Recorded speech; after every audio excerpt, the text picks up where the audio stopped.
Hi everybody, I'm Professor Egbert, and today, with the help of my Angry Birds squadron here, I am going to show you a practice problem regarding the subject of projectile motion in classical physics.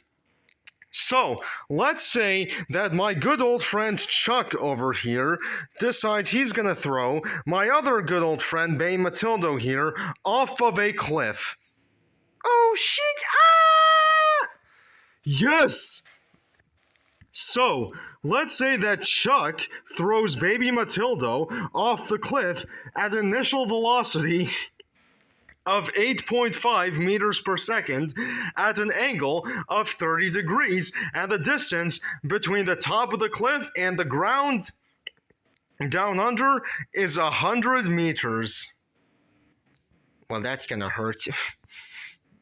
So, how long is baby Matildo in the air, and how far from the cliff will baby Matildo land? So, we need to take into account that the time that baby Matildo spends in the air depends only on the vertical motion, whereas the distance that baby Matildo will land from the cliff depends on both the vertical and the horizontal motion. So what we're going to do is we're going to split the velocity into x and y components. So why don't we draw a diagram? So in this diagram, I am going to be represented as a triangle, and baby Matilda is going to be represented as a circle. So let's get drawing. So this is me. This is baby Matildo. This is the amazing cliff.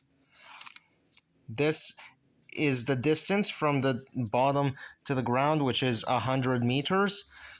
And then this is the triangle that I'm gonna draw. And so the initial velocity, as we said, is 8.5 meters per second. And we said it's 30 degrees.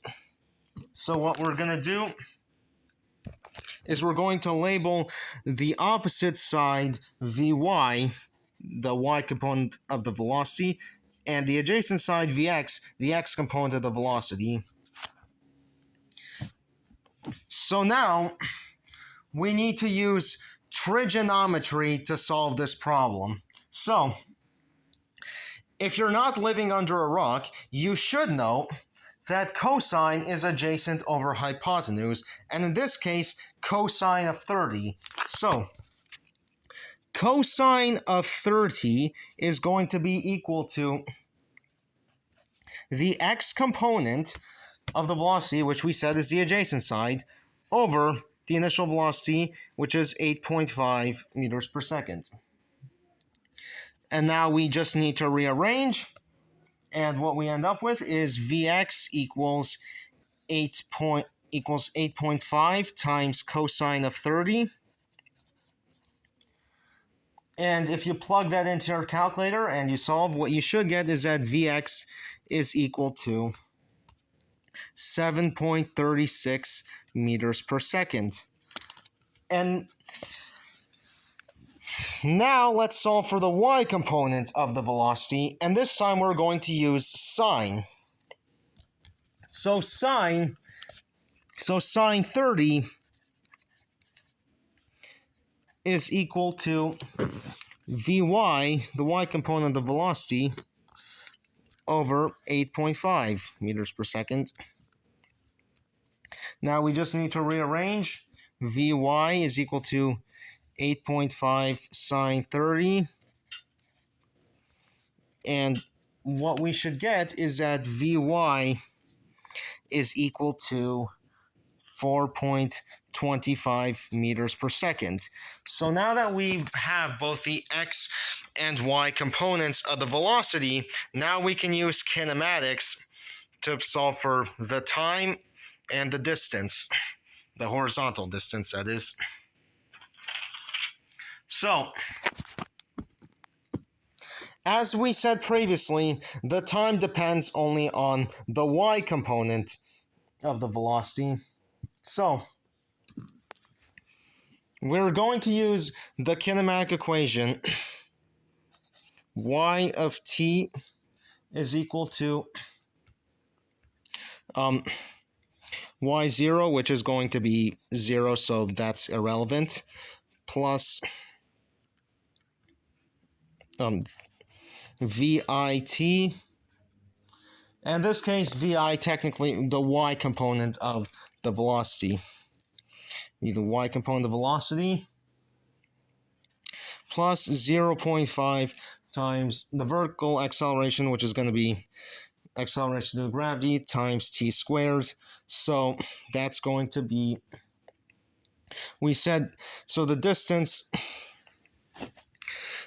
is 100 meters from the top to the ground. So, and it's going to be negative 100 meters in this case. Negative 100 meters is equal to 4.25 meters per second, t plus 0.5 times negative 9.8 meters per second squared. That's the acceleration due to gravity, times t squared. And now what we're going to do is we're going to rearrange it in a standard form of quadratics so that it should turn out to be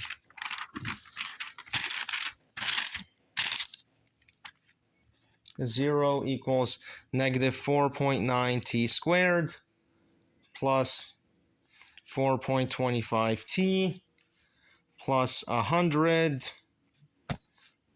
And now what you would need to use is the quadratic formula to solve this, because simple factoring won't work. And hopefully you remember what the quadratic formula is, but if you don't, here it is. Negative b plus or minus b squared minus 4ac over 2a,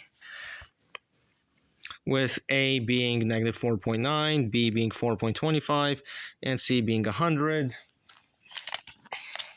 And when you solve that to a calculator, you'll get two values, but we're going to get rid of one because the values end up being t equals negative 4.10 seconds and 4.97 seconds.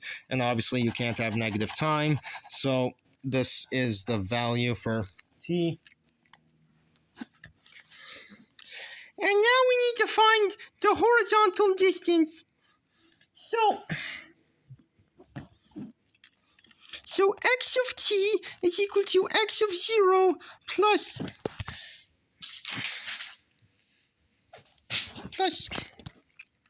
vxt plus 1/2 at squared. So this is going to disappear because this is just 0. This is also going to disappear because we said the horizontal velocity doesn't change. I mean the horizontal acceleration. Whoops. The horizontal acceleration doesn't change. So now to find the horizontal distance, we do x of t is equal to the horizontal component of the velocity, which we said is 7.36 meters per second, times 4.97 seconds. And so I, baby Matilda, will land, if you do this in your calculator, x of t is 36.6 meters. So I will land 36.6 meters away from the cliff and obviously 100 feet downward. So that is going to be very painful for me, so I'm not going to enjoy it very much.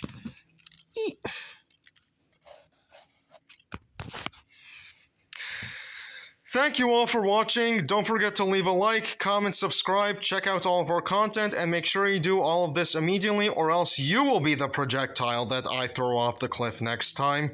Hope you all learned something. Now go and ace those physics exams and those physics quizzes and whatever you have for physics. Peace!